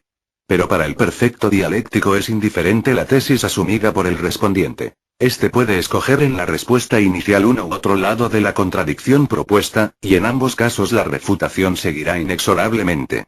En otras palabras, si el respondiente asume una tesis, tal tesis será demolida por el interrogante, y si escogiera la tesis antitética, también ésta llegaría a ser demolida por el interrogante. El caso en que la victoria le sonríe al respondiente solo se puede atribuir a una imperfección dialéctica del interrogante. Las consecuencias de este mecanismo son devastadores. Cualquier juicio, en cuya verdad el hombre crea, puede ser refutado. No solo eso, sino que, como toda la dialéctica conserva incontestable el principio del tercero excluido, o sea retiene que si una proposición viene demostrada como verdadera, esto significa que la proposición que la contradice es falsa, y viceversa, entonces en el caso que primero se demuestre como verdadera una proposición y luego se demuestre como verdadera la proposición que la contradice, resultará que ambas proposiciones son verdaderas y falsas al mismo tiempo, lo que es imposible. Tal imposibilidad significa que ni la una ni la otra proposición indican algo real, ni siquiera un objeto pensable. Y dado que ningún juicio y ningún objeto se escapan de la esfera dialéctica, sigue de ahí que toda afirmación será inconsistente, refutable, toda doctrina, toda proposición científica, perteneciente a una ciencia pura o a una ciencia experimental, estará igualmente expuesta a la demolición. Hay motivos para pensar que en la época de Parménides la dialéctica hubiera alcanzado este grado de madurez. Pero Parménides era un sabio, todavía cercano a la edad arcaica del enigma y a su religiosidad.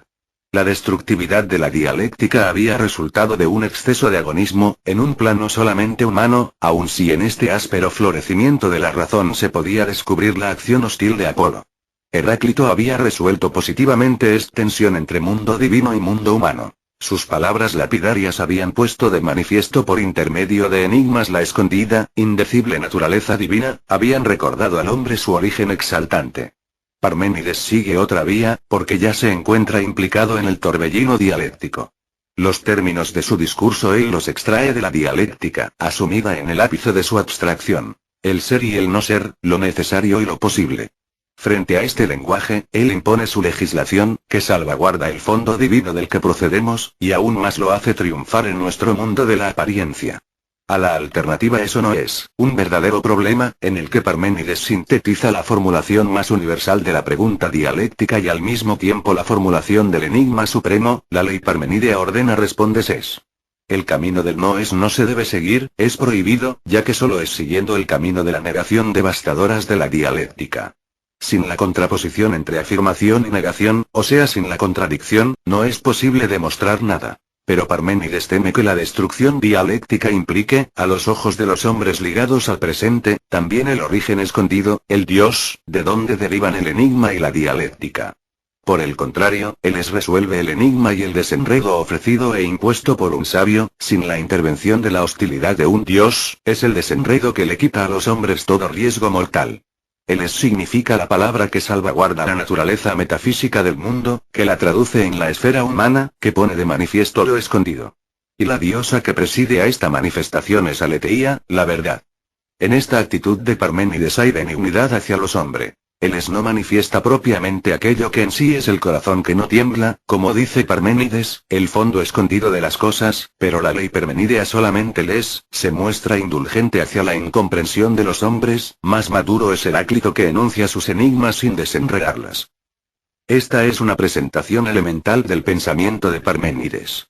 En realidad no existe quizá otro pensador, del que, a la exigüidad de los fragmentos transmitidos corresponda una investigación teórica tan ilimitada. Pero para el discurso general que estamos delineando es mejor no adentrarse en este laberinto. En el gran discípulo de Parménides, Zenón de Elea, encontramos una postura bastante distinta respecto a la dialéctica. Platón habla de ello con cierto menosprecio, presentándole como su corredor de Parménides. La dialéctica le habría servido a Zenón para defender al maestro de los ataques de los adversarios de su monismo. Según Platón, la dialéctica zenoniana había demolido toda tesis pluralística, ayudando así indirectamente la doctrina de Parménides. Sin embargo, ya se ha dicho que la invención de la dialéctica no puede ser atribuida a Zenón. El mismo Parménides antes habría impuesto su alternativa, eso no es. Precisamente para oponerse a la destructividad extrema de una dialéctica ya preexistente, remitiéndose al fondo religioso del enigma.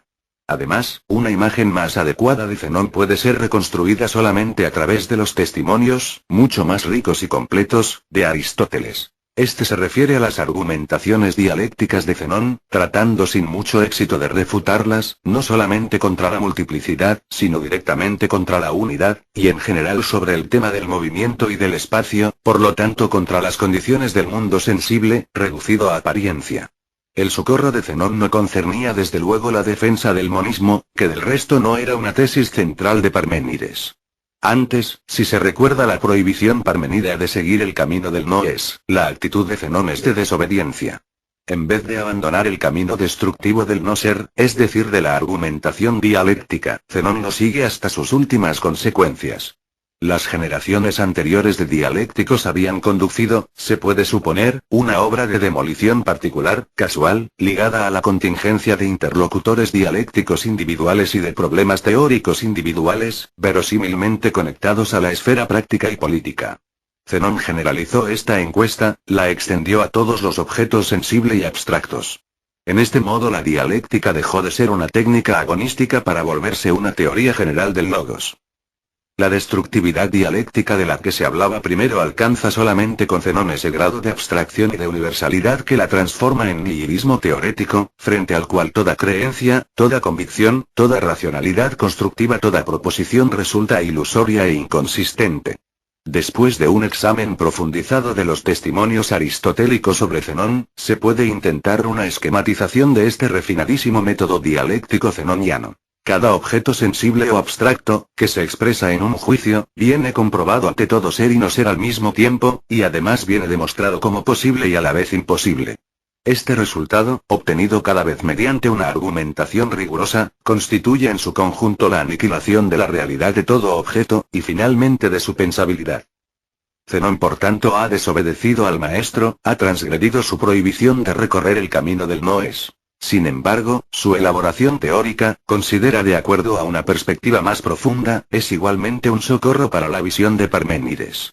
Este había pretendido traducir la realidad divina en una palabra humana, a pesar de conocer la inadecuación del hombre. Se trataba de un engaño, porque una palabra no es un dios, pero de un engaño dictado por una benignidad compasiva. Para hacer esto Parménides tuvo que presentarse como un legislador, imponer una diosa, aletheia, aquella que no se esconde.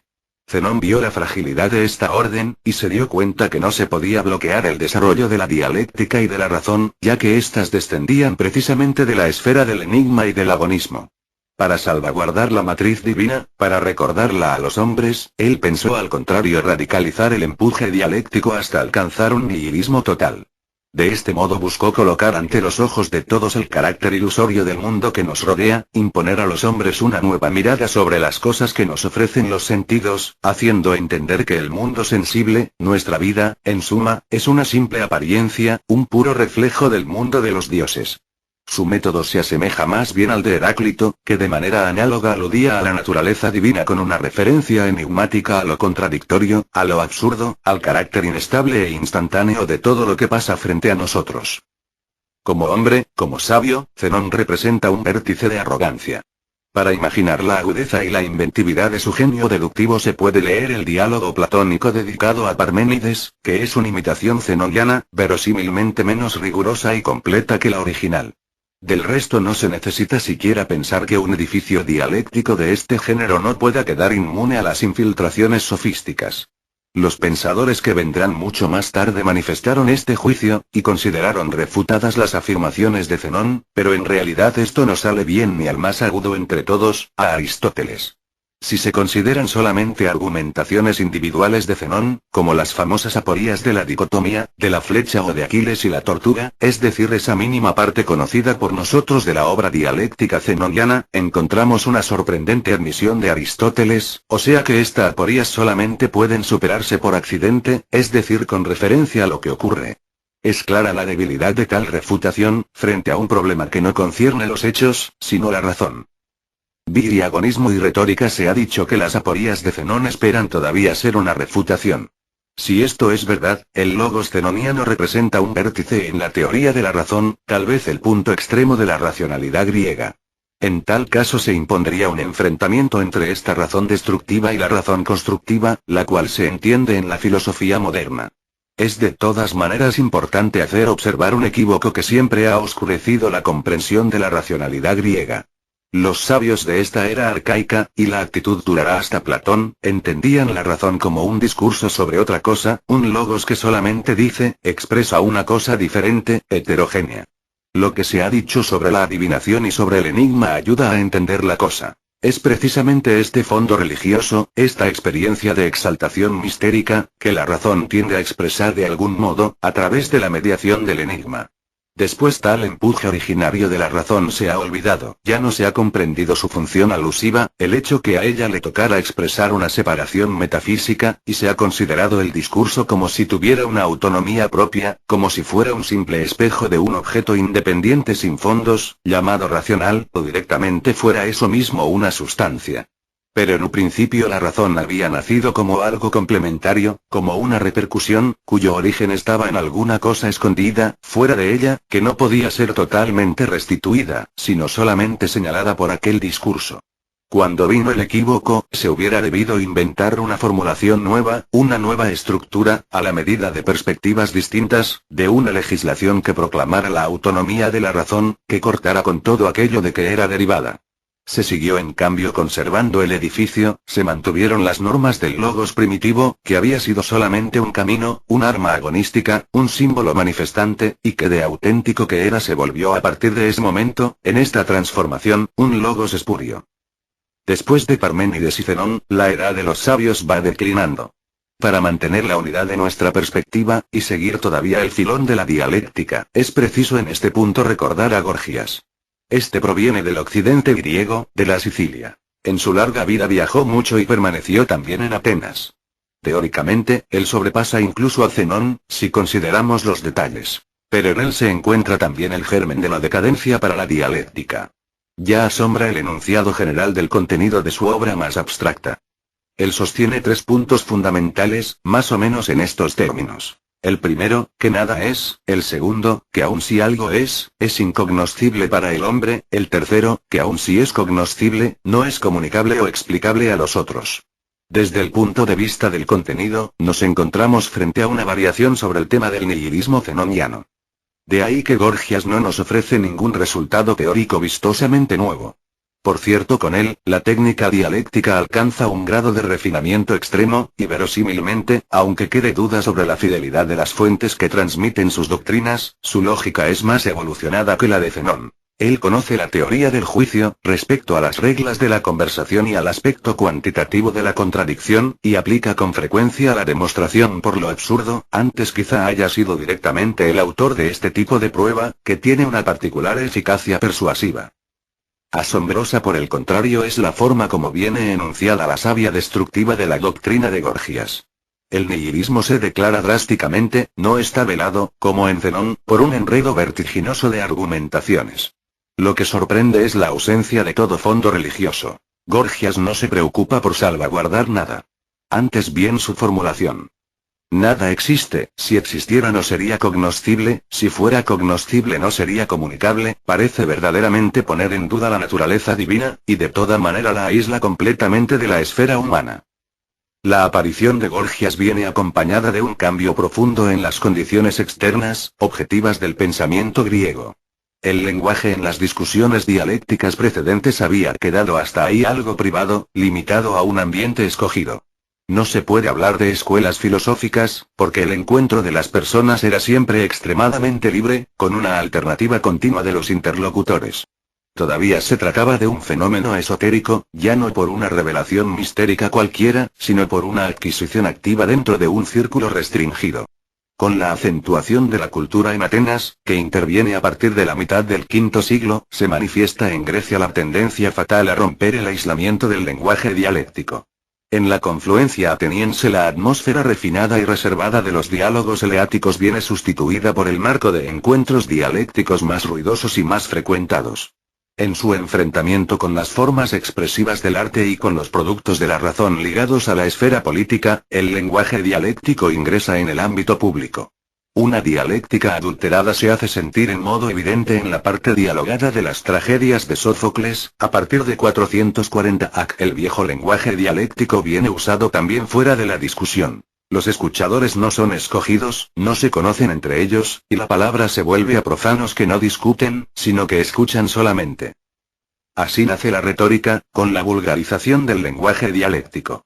Su origen es también paralela a la dialéctica, en el sentido que surge ya antes y en forma independiente a esta, dentro de una esfera diferente y para fines distintos. Pero la retórica en sentido estricto, como técnica expresiva construida sobre principios y sobre reglas, se inserta directamente en la cepa de la dialéctica.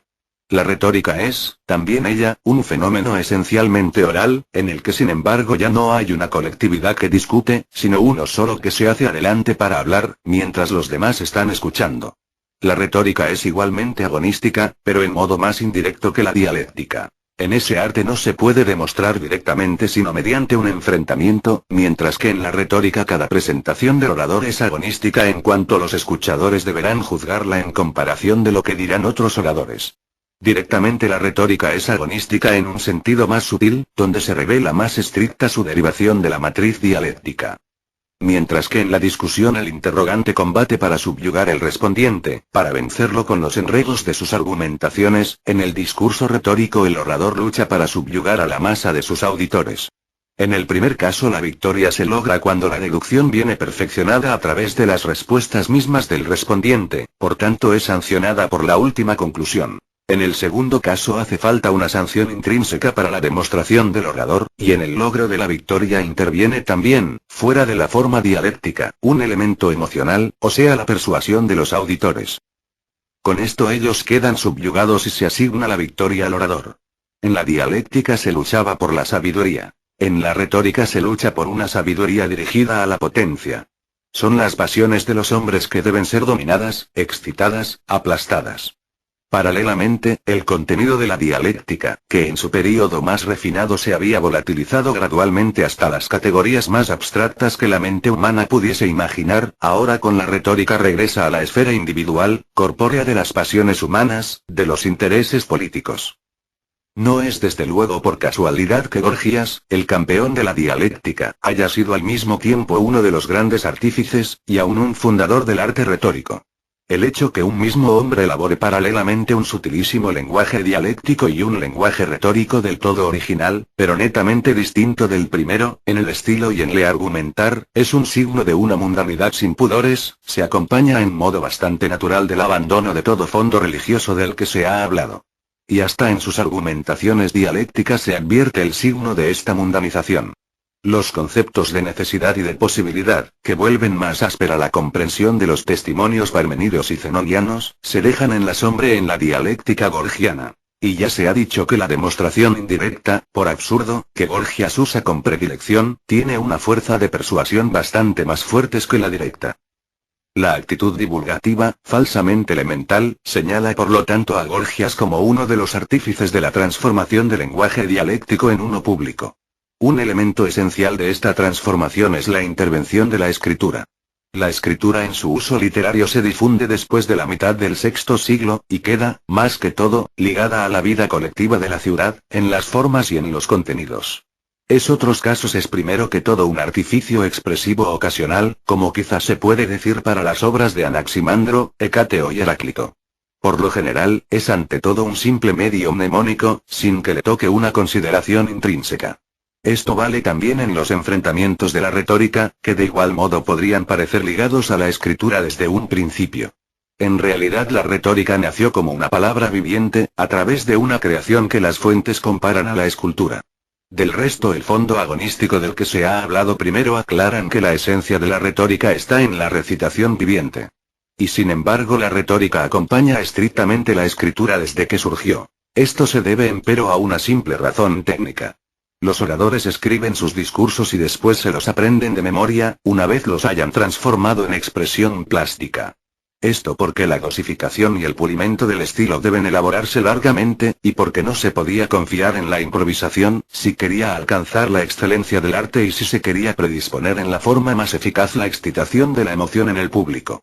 Todo esto podía lograrse solamente con la recitación, pero en esta los oradores no se aventuraban a agregar o quitar nada respecto a lo que habían escrito antes.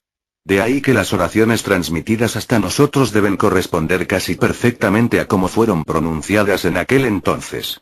Esta situación casual de la retórica con respecto a la escritura tuvo una influencia bastante notable sobre el surgimiento de un nuevo género literario, la filosofía. Cuando el lenguaje dialéctico se vuelve público, la escritura, de instrumento mnemónico que era, va adquiriendo cada vez más una autonomía expresiva. Platón cuenta que Zenón, de joven había compuesto un pequeño escrito dialéctico contra la multiplicidad. Y aunque si en la obra zenoniana este escrito representa una excepción, un fragmento, ello constituye sin embargo una infracción notable, una ocasión de equívoco, respecto a la naturaleza esencialmente oral de la dialéctica. También Gorgias puso por escrito su obra dialéctica sobre el no ser, y para él era natural, para el artífice de la retórica, cuyos discursos como se ha dicho nacían ante todo a través de la escritura.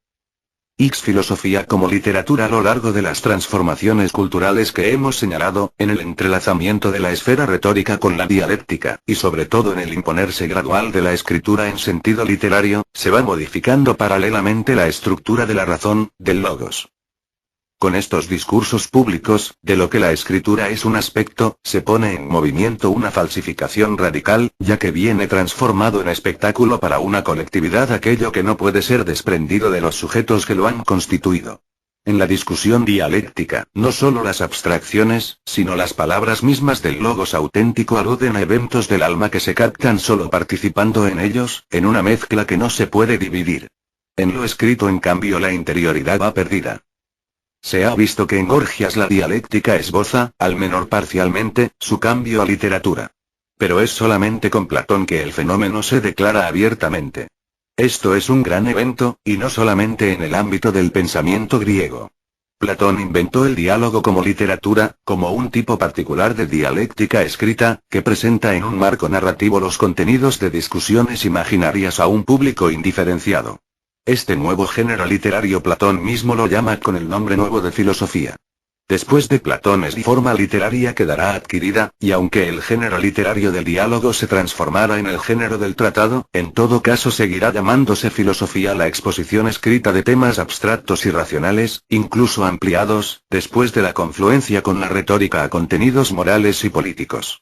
Así hasta nuestros días, al punto que hoy, cuando se investigan los orígenes de la filosofía, es extremadamente difícil imaginar las condiciones preliterarias del pensamiento, válidas en una esfera de comunicación solamente oral, esas condiciones precisamente que nos han inducido a distinguir una edad de la sabiduría como origen de la filosofía.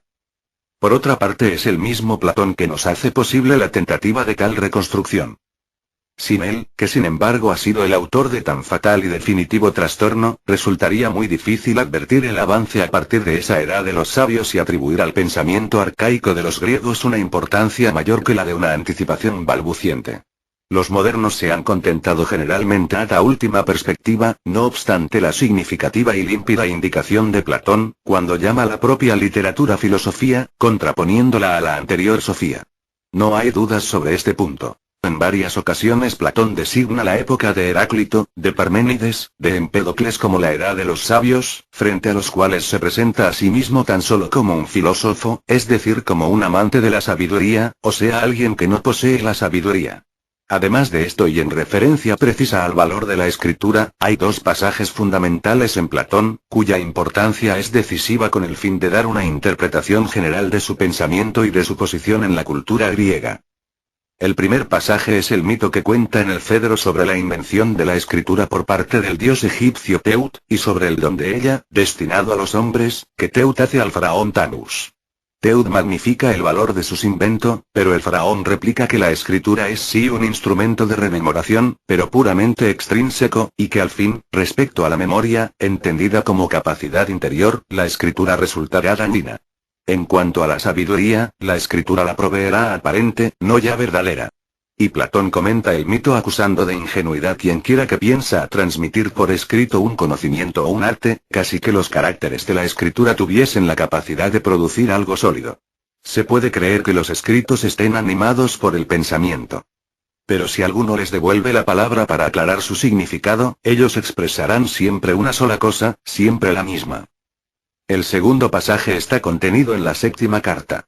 Hablando de su propia vida y de las experiencias dolorosas vividas en la corte del tirano de Siracusa, Platón cuenta que Dionisio II había pretendido divulgar en un escrito propio la presunta doctrina secreta platónica.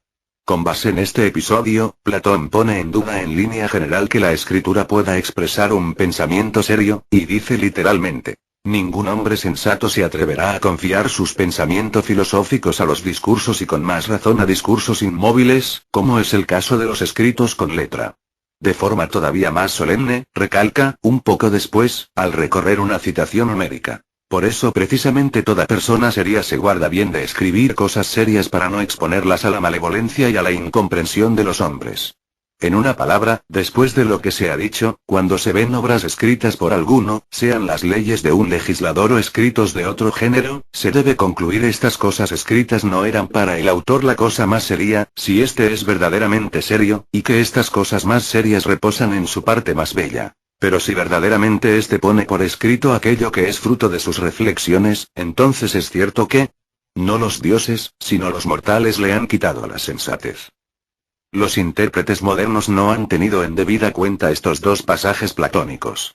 Se trata de declaraciones estupefacientes y parece inevitable sacar de ellas la conclusión que todo el Platón conocido por nosotros, es decir, el conjunto de obras escritas que son sus diálogos, y sobre los cuales se han basado hasta ahora toda interpretación de este filósofo y toda la enorme influencia ejercida por él sobre el pensamiento occidental, todo esto, en suma, no era nada serio, según el concepto de quien lo había escrito. Pero entonces toda la filosofía posterior, empezando por Aristóteles, en cuanto presupone más o menos directamente un conocimiento y una discusión de los escritos platónicos, ¿sería también ella algo no serio? Esto al menos es el juicio anticipado sobre ella por parte de Platón, dado que toda la filosofía posterior será algo escrito. Para nuestro enfoque presente quedan de alguna manera dos cosas por observar. Primero que todo que una interpretación general de Platón no puede prescindir de lo que se ha dicho, y en segundo lugar que la edad de los sabios va contrapuesta, y de cualquier modo merece una posición más destacada con respecto a la edad de los filósofos. En el período ateniense que señala el paso de una a otra época, en personaje de Sócrates pertenece más a él el pasado que al futuro. Nietzsche consideró a Sócrates como el iniciador de la decadencia griega.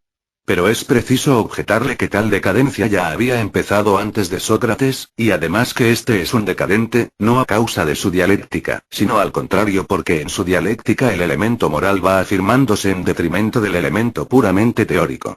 En cambio Sócrates es todavía un sabio por su vida, por su posición respecto al conocimiento. El hecho que no haya dejado nada escrito no es algo excepcional, en armonía con la extrañeza y la anomalía de su personaje, como se piensa tradicionalmente, sino que por el contrario, es algo que se puede esperar de un sabio griego. Platón por su lado está dominado por el demonio literario, ligado al filón retórico, y por una disposición artística que se superpone al ideal del sabio. Él critica la escritura, critica el arte, pero su instinto más fuerte ha sido aquel del literato, del dramaturgo. La tradición dialéctica le ofrece simplemente el material por plasmar. Y tampoco quedan olvidadas sus ambiciones políticas, algo que los sabios no había conocido. De la mezcla de estas dotes y de estos instintos surge la criatura nueva, la filosofía.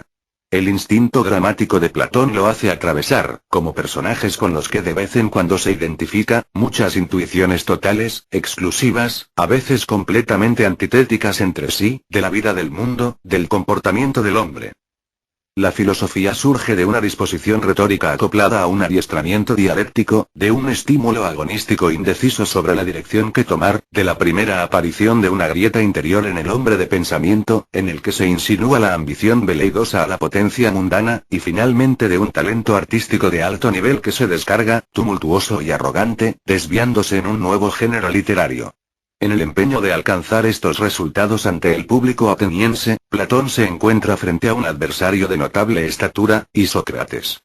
Ambos dan el mismo nombre a lo que ofrecen, pues es precisamente filosofía, y ambos pretenden mirar hacia una idéntica meta, la paideia, o sea la educación, la formación intelectual y moral de los jóvenes atenienses.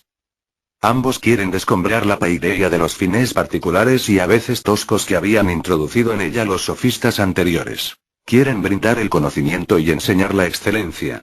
Solo que en Isócrates el camino divergente de la retórica, que con Gorgias se había separado de la matriz dialéctica, se ha alejado demasiado del origen, y él por otra parte acabó traicionando la oralidad esencial de la retórica, haciendo de esta una pura obra escrita. En el caso de Isócrates la transformación total de la retórica en literatura se debió quizá a circunstancias accidentales, como su timidez frente a los auditores o la debilidad de su voz. De toda manera es de anotar la convergencia entre Platón e Isócrates respecto a los fines, y hasta cierto punto respecto a los medios. La victoria le sonríe a Platón, al menos si juzgamos por la influencia sobre la posteridad. Aquello que todavía hoy en día se llama filosofía deriva de lo que recibió este nombre por parte de Platón, y no por parte de Isócrates. La superioridad de Platón está en el haber absorbido en su propia creación, más originales de la cultura griega. Isócrates quedó ligado a la esfera práctica y política, y lo que es más, en conexión con intereses circunscritos e inmediatos. Así nace la filosofía, criatura demasiado compleja e inmediata para encerrar en sí nuevas posibilidades de vida ascendente. Las apaga a la escritura, esencial a este nacimiento. La emocionalidad, a un tiempo dialéctica y retórica, que aún vibra en Platón, está destinada a desecarse al cabo de breve tiempo, a sedimentarse y cristalizarse en el espíritu sistemático. Hemos intentado en sentido estricto dar un cuadro del nacimiento de la filosofía. En el momento mismo en que nace la filosofía, nosotros aquí la abandonamos.